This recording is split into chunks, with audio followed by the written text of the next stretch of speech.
Hello and welcome to my YouTube channel. My name is Nay and I'm here to read a scary story. Everyone thought I killed my daughter. I don't expect sympathy from you. I've never received any when it happened. Postpartum depression is real. It hit me hard, but no one ever warned me it could last for years. 4 years, in fact. That's how old my Emily was when it happened. I wasn't attached to her. Sometimes I could barely stand to look at her. But I would never hurt her. Ben, my ex-husband, was the real link between us. He picked up the slack whenever I couldn't. For a while that was enough. All of that changed one Sunday morning. It was normal for me to sleep in. Ben was a morning person. He took care of Emily and kept the house together when I couldn't keep myself together. The only thing I vividly remember about that day was Ben barging into our room and screaming, "What did you do?" He kept shouting while shaking me. Emily was dead. She suffocated overnight. We have never had a chance to help her because the baby monitor had been turned off that night. My whole world shattered from that day forward. Police investigation, re-victimization, something I couldn't wish upon my worst enemy. And it was a witch hunt, led by my own husband. They tried to pin everything on me because of my mental health history. I was more than willing to take the blame. I didn't fight back. Eventually, Emily's death was ruled on an accident. I was cleared of wrongdoing, but the damage had been already done. Everyone believed I was a murderer who got away with it. Even my own husband believed it. After the divorce, I moved as far away as I could afford to. I tried to rebuild some balance of my life. I settled in a small town in the middle of nowhere. It was the only place where I didn't feel hateful eyes following me everywhere I went. I found work as a waitress at the local diner. For a while, I managed to pretend everything was all right. One night, after coming home from work, I was starving. My feet ached from spending all day on those stupid shoes. I didn't have the energy to do anything, but the hunger wouldn't go away. I took out some ingredients and I started chopping them to make a soup when I heard it, clear as day. "Mommy." My blood ran cold. "Where were you? You didn't protect me." It was Emily's voice coming from the living room besides the kitchen where the lights were off. I gripped the knife tightly in my hand and my hand began to ache. I was dying, and you didn't even notice. Slowly, I walked towards the door. I didn't dare step inside. I strained my eyes, trying to see through the darkness. I was so scared, Mommy.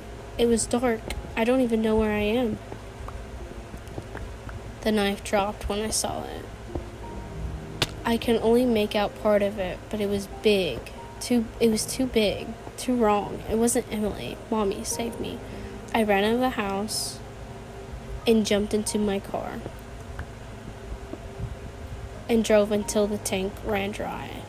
When the car finally died on the side of the road, the only thing I could focus on was the thing smiling at me from the window of my house as I drove away. Yo, I would have ran and burned my house down, honestly. What? Crazy. And that came from a Star Wars fan, 1979, off of r/scary stories on Reddit.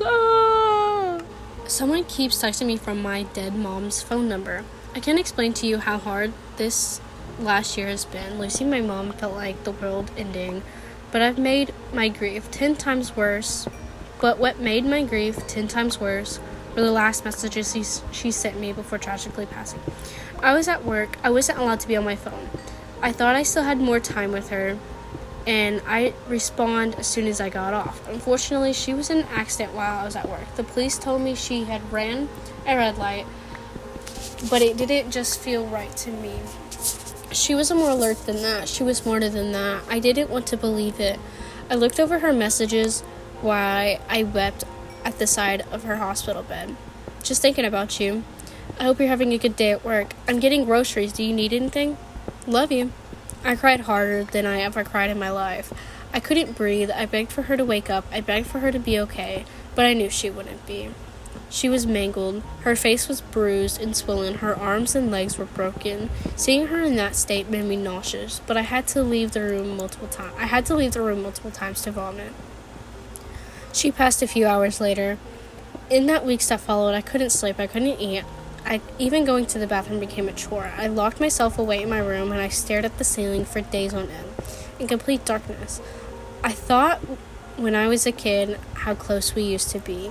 She loved how she loved me, made me feel, and how stupid I had been to ignore her messages. It haunted me after that. I never got the chance to say goodbye. Days turned into weeks, weeks turned into months. Then one day, while I wallowed in my own self-pity, a message from my mom hit the screen. I hope you're proud of yourself. I stared at the message, feeling my heart do backflips at the illusion that she was still there. I guess I wasn't enough to talk to. Tears welled up in my eyes. My jaw fell open. Reading the messages didn't feel real. Before I could respond, a string of new messages followed.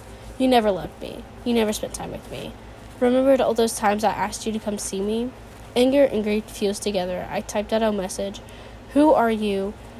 Is this funny to you? I'm going to show this to the police. The chat bubbles popped up on the screen, and a reply came through.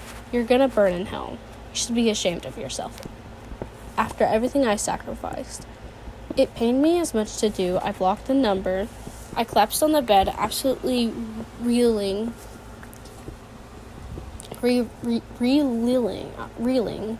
Tears strung in my eyes. It felt like barbed wire wrapped around my throat.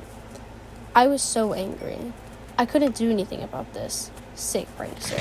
I cried myself to sleep, but soon I woken by my phone vibrating every few seconds. Somehow, someway, I was getting texts from my mom's contact again. You will never escape your own selfishness.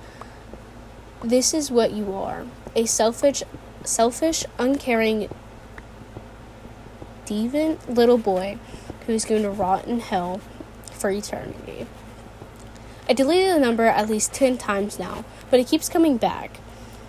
They started calling me by the nicknames the mom gave me. The one that she only knew. They have list off every single instance where I could have shown up, but I didn't. They remind me of every unanswered text. They say things so deeply personal that it doesn't feel like a prank anymore. I've changed my number last week, as well as I got a new phone. I haven't gotten any new information to anyone before the text started up. Again, the messages started to crawl into my brain, convincing me that they're right. I should have done more. I could have been better, but instead I chose to be distant. Sent one last message to my mom. I love you so much. I'm so sorry. The chat bubbles popped up. They've been on the screen for a few hours now. I'm so afraid of what they're going to say. Dang. If I ever got a text from my dead parent, I would freak and do the same thing, honestly. I would just not have a phone at that point. Wouldn't. Wait. I need to find it again. I just kind of got off of it. Oops.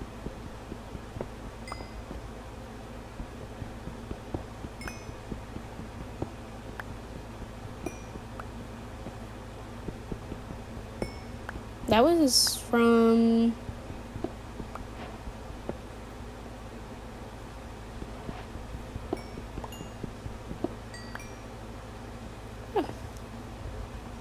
Donovan 22 or 221. Yeah, that that was interesting. I'm very new to this, I will say. So, I'm not the best reader at all. So yeah. I don't know what else to say.